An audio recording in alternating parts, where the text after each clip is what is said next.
오늘 또 우리 또 큰 은혜가 우리 가운데 임하실 줄 믿습니다. 오늘 여러분과 함께 나눌 말씀 제목은요, 함께함, 함께함이라는 제목의 말씀을 같이 나누고자 합니다. 자, 우리 작년 여름쯤에 개봉했던 영화 이 명량, 여러분들 기억하실 겁니다.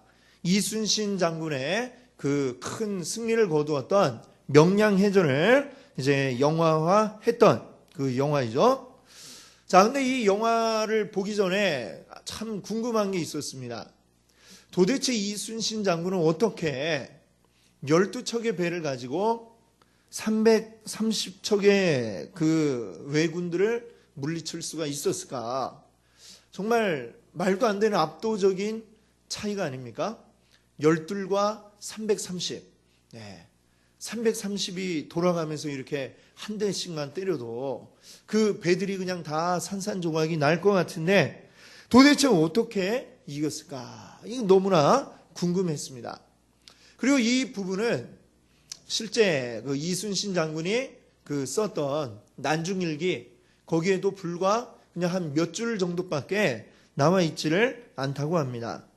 그때 정말 어떻게 싸워서 이걸 이겼는지 사실 우리가 지금으로서 정확하게 알기는 어렵습니다. 이제 이 영화는 이제 그 몇 줄을 가지고 참 이 상상력을 발휘해서 만들어냈던 그런 영화인 것이죠. 그 영화의 뭐 이야기가 전부 다 뭐 실제 사실일 수는 없겠지만 그래도 이렇게 이겼을 수 있겠다라는 그런 짐작을 해볼 수 있게 만들어준 것 같습니다. 그 영화를 보니까 물론 제일 중요했던 거는 그 전쟁에서 승리를 하기 위해서 제일 중요했던 거는 이순신 장군의 어떤 용맹함 그리고 아주 뛰어난 지략 이게 아주 제일 주요했던 것 같습니다. 뭐 사실 상대가 안 되는 싸움인데 그냥 같이 전면전으로 붙으면은 도저히 이길 방법이 없으니까 이순신 장군이 아주 유리한 그 지형을 갖춘 곳에서 기다리고 그 왜군들을 맞이했죠. 바로 그 명량이라고 하는 곳이죠. 거기에서 왜군들은 좁은 길을 따라서 줄줄이 이렇게 쫙 와야만 되는 곳에 미리 딱 앞에 진을 치고 기다리고 오는 적들을 하나씩 이제 맞부닥치게 하는 이런 전략을 택했습니다. 자, 근데 순전히 그것 때문만인가? 그것 때문만은 아니죠. 여러 가지 요소들이 다 합쳐져서 그때에 이제 승리를 거둘 수 있었을 텐데 또 이 왜적들을 물리치는데 큰 아주 중요한 요소 가운데 하나는 바로 이 왜군들이 이제 분열된 바로 그것이 또 중요한 원인이었던 것 같습니다. 그 영화를 보니까 그 영화 맨 앞에 이제 선봉에 섰던 그 왜군의 선봉에 섰던 장수의 이름이 구르지마. 넘어져도 구르지마 그래갖고 구르지마라는 그 장수가 딱 이제 앞에 왔는데 쉽게 말하면 이 사람은 낙하산 같은 사람이죠. 다른 사람들 몇 년 동안 이 조선까지 와갖고 이제 왜구들이 싸움을 하는데 갑자기 딱 본토에서 낙하산 같이 촥 왔습니다. 싸움을 잘한다. 그래갖고 이제 보낸 사람인데 그러니까 다른 기존의 왜군 장수들과 이 구르지마하고 아주 좀 분열이 있었죠. 알력 다툼이 있고 갈등이 있고 그러니까 다른 사람들은 뒤에서 가만히 팔짱 끼고 쳐다봅니다. 어디 어떻게 하나 내가 보자. 이러고서 뒤에서 싹 보는데 구르지마가 근데 딱 가서 이순신 장군의 전략에 말려드는 거죠. 그래서 막 당하고 깨집니다.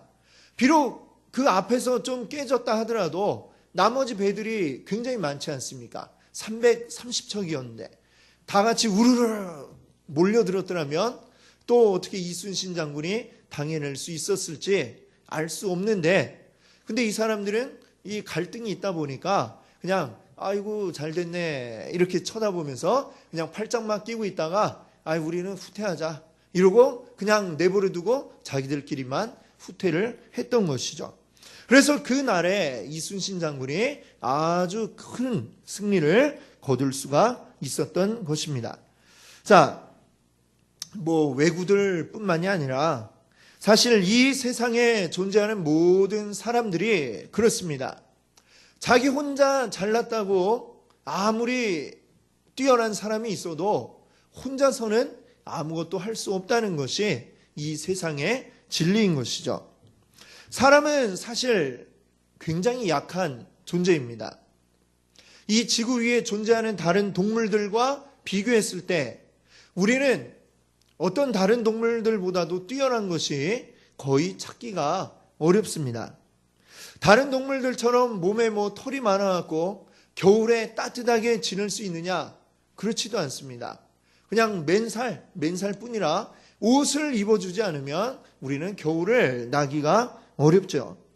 자, 또 다른 어떤 큰 짐승들처럼 힘이 센 것도 아닙니다. 힘도 사람이 아무리 세다고 해봐야 코끼리 앞에 가면은 그냥 코끼리가 그냥 휙 하고 코를 한번 치면 우리는 나가 떨어질 수밖에 없는 그런 또 약한 존재입니다.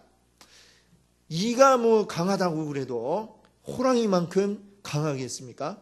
여러 동물들하고 비교를 해보면 도대체 뛰어난 것이 아무것도 없는 그런 연약한 존재가 바로 동물이죠. 동물이 아니라 우리 사람이죠. 그렇죠. 예, 우리 사람이 그렇게 연약한 존재입니다. 그런데 이 사람은 한 가지 잘하는 게 있는데 같이 뭉쳐서 같이 협력을 하는 이러한 지혜를 가지고 있습니다. 그 지혜를 가지고 이 사람은 다른 동물들보다 더 뛰어난 그런 일들을 할 수가 있었던 것이죠. 성경에도 보니까요, 사람은 처음부터 함께 지내도록 지어졌다라고 이렇게 이야기를 합니다. 창세기 2장 18절 말씀을 보니까 이런 말씀이 있죠. 여호와 하나님이 이르시되 사람이 혼자 사는 것이 좋지 아니하니 내가 그를 위하여 돕는 배필을 지으리라 하시니라. 아멘. 네, 아멘이시죠? 맨 처음에 하나님이 누구를 만드셨어요? 아담을 만드셨습니다. 아담이 한 며칠은 혼자 있었어요. 그리고 아담이 혼자 일을 했습니다. 자, 하나님이 처음 아담에게 주신 일이 뭐냐? 너 이 동물들의 이름을 지어라 그랬습니다. 앞에 꿀꿀거리는 애가 지나가니까 돼지? 딱 이러니까 돼지가 되었고, 그 다음에 찍찍거리는 애가 지나가니까 뭐라고 했어요? 쥐. 그래갖고 걔는 쥐가 되었고, 이렇게 동물들 이름 막 지었습니다. 너무 피곤했어요. 아담이 피곤한데 누가 옆에서 물 떠다 주는 사람도 없고 힘들어 하는데 하나님이 딱 보시니까 얼마나 참 안타까워 보이든지, 그래서 어떻게 하신 거예요? 하와를 만드신 것입니다. 내가 그를 위하여 돕는 배필을 지으리라. 아담을 함께 도울 수 있는 이 하와를 만드셨죠. 자, 그때부터 이 사람은 혼자가 아니라 함께 지내도록 된 것입니다.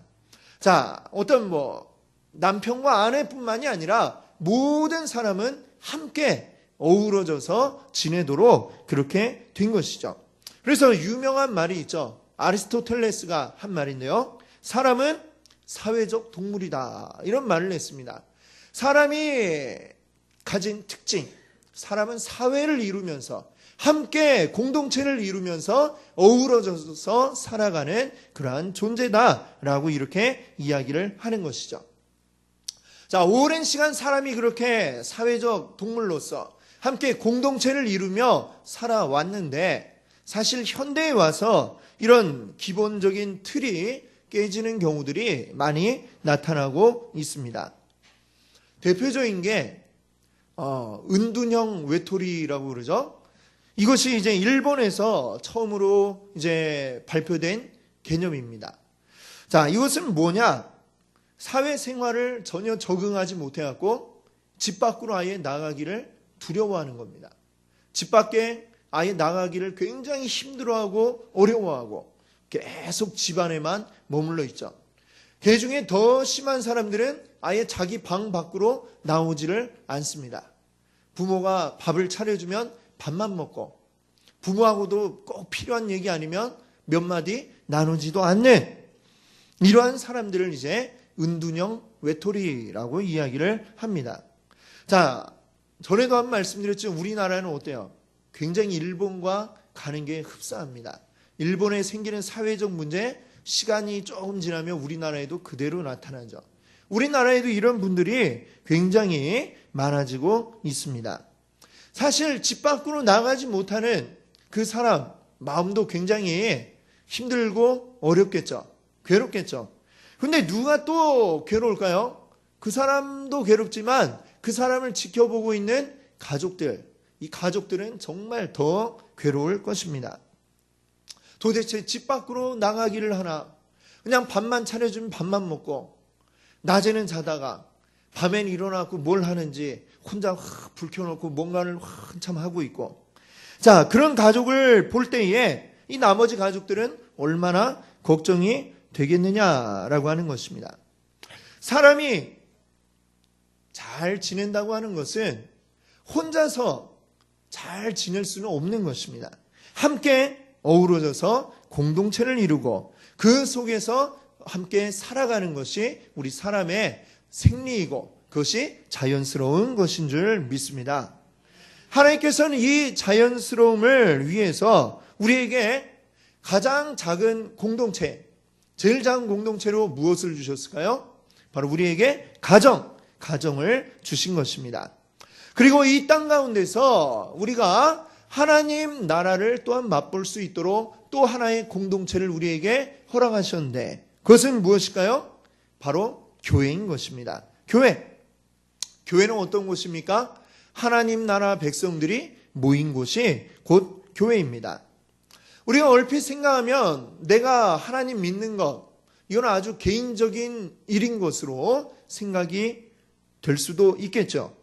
자, 그런데 하나님은 우리가 신앙생활을 할 때에 개인적으로 혼자 하도록 그렇게 만들지 않으셨습니다.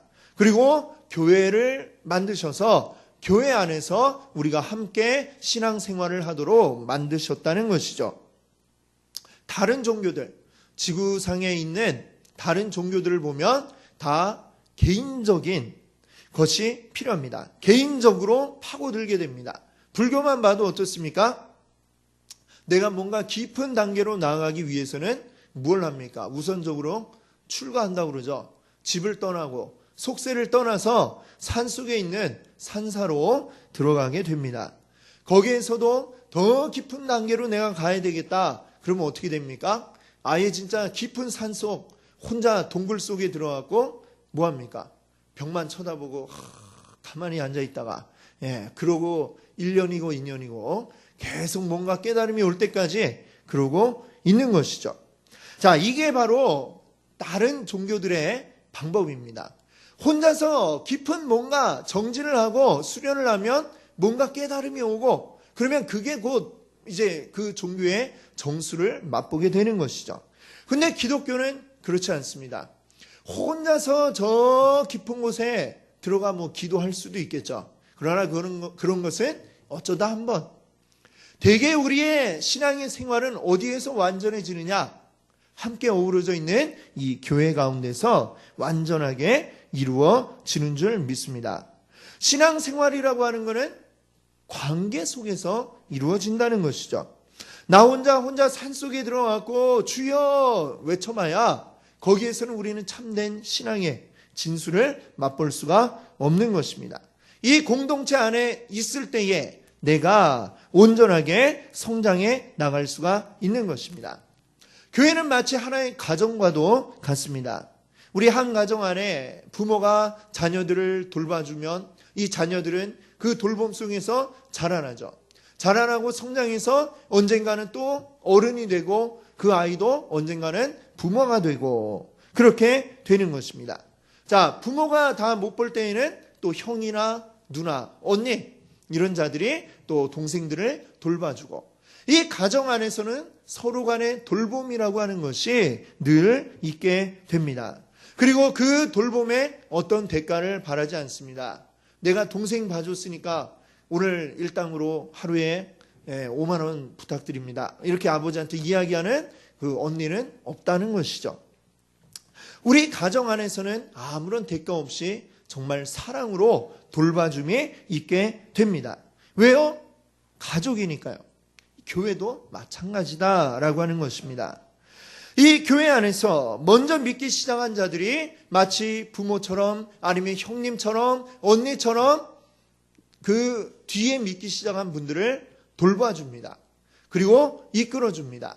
그 돌봄과 이끌음 가운데에 이 새로 믿기 시작한 자들도 믿음이 생겨나고 믿음이 커져가고 그러다가 언젠가는 완전한 그 믿음의 영적인 어른이 되어서 그 다음에 또 그도 누군가를 돌봐주는 이러한 일들이 교회 안에서 함께 일어나죠. 이것이 곧 우리의 신앙생활 가운데 없어서는 안 될 아주 필수적인 요소라고 하는 것입니다. 그래서 하나님은 우리로 하여금 이 가정과도 같은 이 교회를 우리에게 허락해 주셨습니다. 자, 또 한 가지. 교회는요, 하나의 몸이라고 성경은 이야기하고 있습니다. 고린도전서 12장 27절 말씀에 너희는 그리스도의 몸이요 직체의 각 부분이라. 우리는 하나의 몸이다라고 이렇게 이야기합니다. 우리 한 몸은 쉽게 이야기하자면 운명 공동체입니다. 운명 공동체. 왜요? 만약에 머리가 탁 떨어져 나갔다. 나머지는 살 수 있습니까? 살 수 없죠. 머리가 떨어져 나가면 팔만 나 혼자 살래 하고 떨어져 나갈 수 있습니까? 그럴 수 없습니다. 우리는 다 죽은 목숨이 되죠. 자, 여러분 혹시 충치 때문에 고생한 적이 있으십니까? 예, 끄덕끄덕 하는 분들이 있으세요. 예, 저도 예전에 한번 사랑니 때문에 병원에 갔는데 사랑니 정말 빼는데 보통 어려운 일이 아니더라고요. 예, 벤치 같은 걸 들고 막 마취 주사를 해갖고 했는데도 뭔가 이 힘을 주고 있다라는 게 막 느껴지는데 아주 정말 힘들었습니다. 근데 그럴 때에 그런 이 치료를 딱 했습니다. 충치 때문에 아파요. 그러면 어떻습니까? 아픈데 여기만 딱 아픈가요? 아니죠. 여기만 아파야 될 것 같은데 온몸이 다 예민해지고 아파서 신경이 날카로워지고 그렇게 바뀌게 됩니다. 아파서 뭐 먹기도 싫고 못 먹으니까 힘도 없고 뭐 할 수가 없네. 우리 몸은 한 군데만 아파도 전체가 그냥 다 아파질 수밖에 없는 것이죠. 우린 이렇게 한 몸인 운명 공동체다라는 것을 여러분들 기억하시기 바랍니다. 이 교회는 우리는 한 몸이에요. 우리 가운데 누가 한 사람이 아픕니다. 내가 아픈 거 아닌데 뭐 이러면서 우리가 그것을 잊을 수 있느냐? 그럴 수 없습니다. 왜? 우리는 한 몸이기 때문인 것입니다. 그래서 우리는 이 교회 안에서 우리 한 성도들을 향해서 우리 뭐라고 부릅니까? 교회 오면 전통적인 그 부르는 방법이 있죠. 남자에게는 형제님, 여자에게는 자매님 이렇게 하면서 부릅니다. 근데 사실 뭐 우리가 형제님, 자매님 이렇게 하면 좀 왠지 모르게 어색한 게 있는 게 사실이에요. 그렇죠? 아닙니까? 저만 어색했나 봐요. 우리는 교회 안에서 사실 한 가족이고 하나의 몸을 이룬 운명 공동체이기 때문에 우리는 서로를 보면서 형제라고 부르고 또 자매라고 부르면서 이 의식을 우리가 늘 공유하고 있어야 하는 것입니다. 우리는 한 가족이요 한 몸인 것을 우리는 잊어서는 안 되는 것입니다. 자, 그런 의미에서 한번 우리 옆에 보시면서 한번 인사 같이 나눠볼까요? 우리 남자에게는 형제님이라고 부르고 우리 여자에게는 자매님 이렇게 부르면서 이렇게 한번 인사해 보겠습니다. 형제님, 자매님, 주님 안에서 한 가족이 되어 너무 기쁩니다. 자, 같이 인사해 보겠습니다. 형제님, 주님 안에서 한 가족이 되어 너무 기쁩니다. 아멘. 말은 기쁩니다 한데 얼굴은 기쁩니다 이러면 안 되죠. 자, 우리는 주님 안에서 한 형제요 자매입니다. 오늘 본문 말씀 우리 다시 한번 같이 읽어보겠습니다. 같이 한번 읽어봅시다. 보라, 형제가 연합하여 동거함이 어찌 그리 선하고 아름다운고. 아멘. 우리 형제가 또 우리 자매가 함께 연합해서 함께 잘 지내는 것, 이것은 가장 아름다운 일인 것입니다. 하나님께서 우리를 이곳에 부르셔서 한 가족이 되고 한 형제요, 한 자매가 되도록 만들어 주셨습니다. 그리고 우리가 한 몸을 이루도록 그리스도께서 머리가 되시고 우리는 그 몸이 되어서 그 몸의 한 부분을 맡은 지체가 되도록 만들어 주셨습니다. 오늘 우리가 한 가족이라고 할 때에 우리 가정 안에는 은둔형 외톨이 같은 분이 안 계시기를 바랍니다. 아멘. 난 뭐 그냥 가만히 있어야지 하고 가만히 계시면 그런 거를 뭐라고 하는지 아세요? 전따라고 그래요. 전따. 전따 뭐의 약자인지 아십니까? 내 스스로 전체를 따돌려 버리는, 사람들이 나를 따시키는 게 아니고 내가 전체를 따시키는 그런 거를 전따라고 하는데, 우리 가운데는 전따가 안 계신 줄 믿습니다. 아멘. 우리 모두가 온전히 하나 되는 이 아름다운 모습이 우리 안에 늘 넘쳐나기를 바랍니다. 오늘은 또 우리 어떤 날입니까? 우리 초대 온가족 한마당이 있는 날입니다. 온가족 한마당. 우리 같이 정말 이름 그대로 하나로 어우러지는 한마당을 누리시는 우리 여러분들 되시기를 바랍니다. 할렐루야. 아멘. 같이